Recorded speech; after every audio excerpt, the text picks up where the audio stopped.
Hey guys, Tonester back. Got another Ace Tanker for you in the SU-130 PM, and we're going to stop a few times and talk about things because this game, we are in the right spot all the time.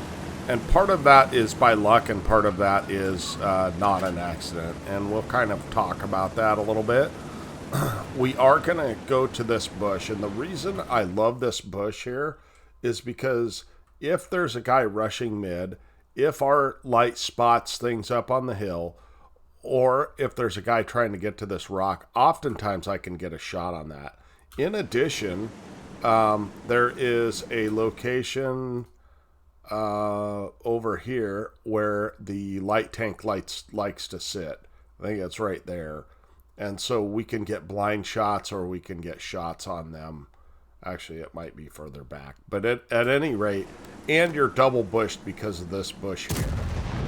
So we just took a blind shot. Spoiler, that actually hit. And so all we did is blind fired right next to the rock, basically. And you're going to see me kind of try and figure out exactly where that spot is. But then a little comedy of errors here. I don't know what this light tank's doing, but we intuition to our HE round because I thought he was going to come over and not be hit. And so, I don't know.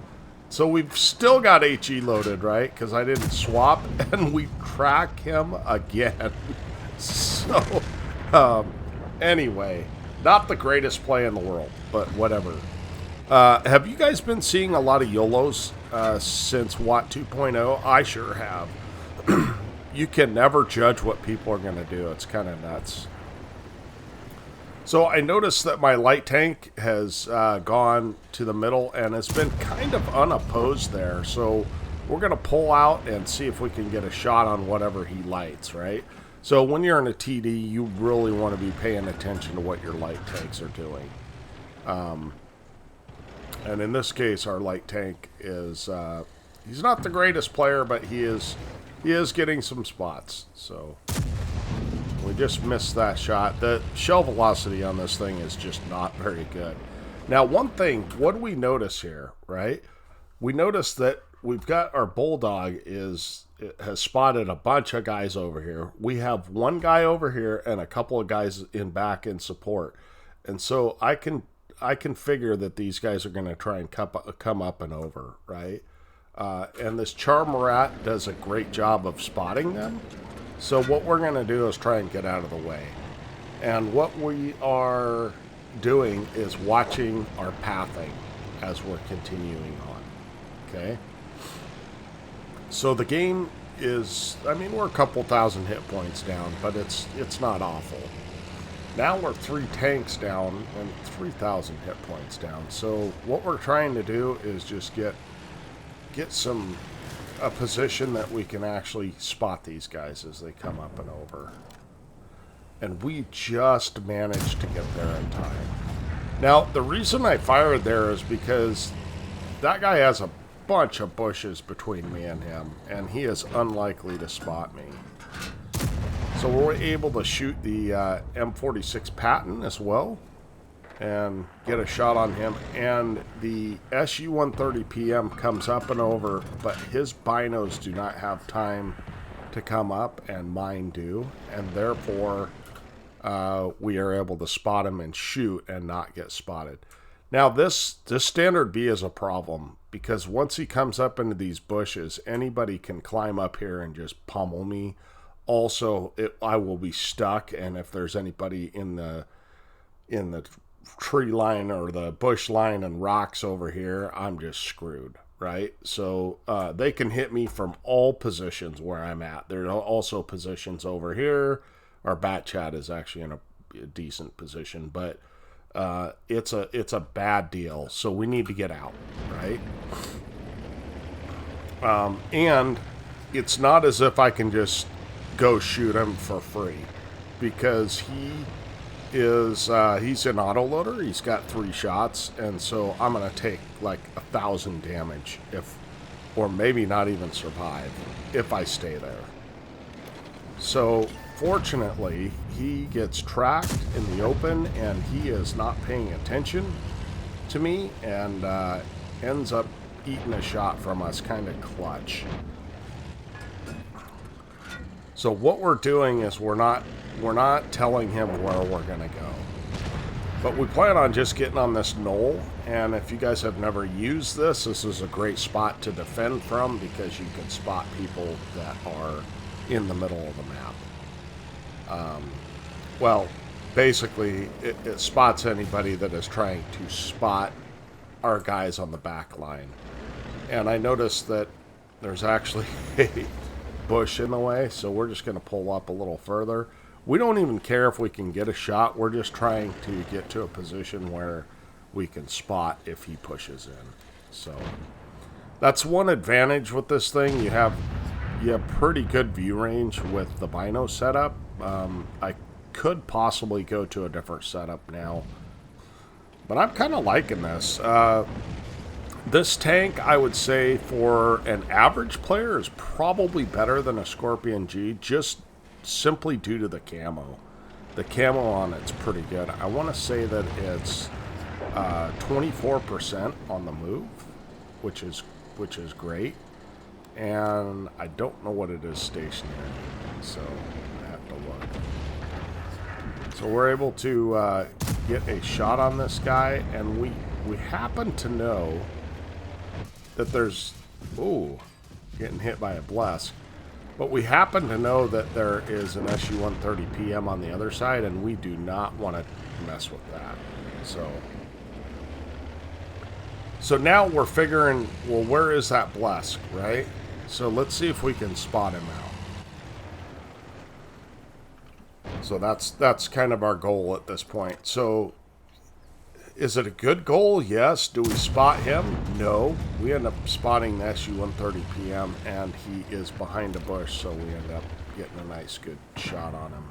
Now, the Blesk is also...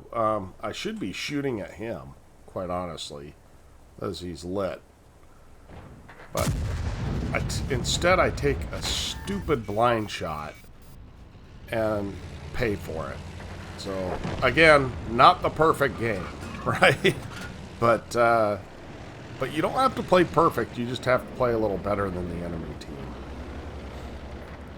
So So lights the 704, and I have no idea why he pushed down this middle lane in a turretless TD. When you're non-turreted, pushing into a middle of somewhere is a really bad idea unless it's a one-on-one and you know where the enemy is. So, and then instead of turning around, he backs up towards me, and which is perfect for me, right? I get a free shot on him. So, again, we're just playing a little better than the enemies, and that was just a pure luck that he pushed in.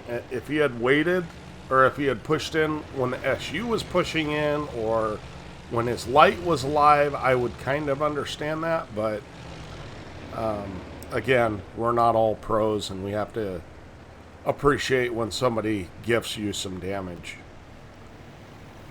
So the 7.52, we're going to switch to gold rounds, because I don't want to faff about, and I am a one-shot for him. So what I don't want to do is pull in and get shot and killed, because it's still a fairly close game. He's got 783 hit points, and we have 1,900 combined. So, okay, so I'm fairly certain here that he is going to be looking at the KPH. And he is. So we get a nice free shot on him. This guy's in a tough position, guys. There's really not much he can do. So all he's going to do is take damage from the one guy that has hit points left on our team. So sometimes it's good not to chase the kills. There's really no reason to. We already have 3. It looks like we have 3,400 damage and 1,700 assist. So let's look at the after action and see if we got some blind shots. I get a lot of blind shots in this tank, by the way. I don't know. I guess I am used to knowing where TDs sit, and so it's not a problem for me to blind shot people. Okay, let's take a look. Okay, here we are with an ace tanker, of course, and 121,000 credits, 2,400 experience, and 5,400 win 8. So not that high, really, with how much damage we did. Team score, we were top of the team. We did, in fact, hit a blind shot because we showed 3,400. So that's 3,800 damage, 3 kills, and 1,494 base XP. This KPH, he played very well.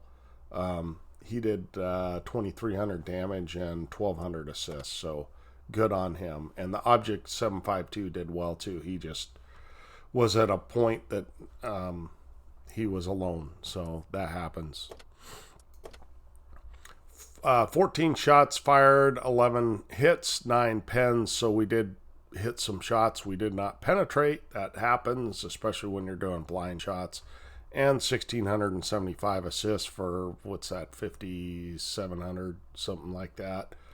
And we got 96,000 credits. We did spend a few credits on on a gold round here and there just to take out the heavy. And yeah, that's it. That's all we have for today. I appreciate you guys watching.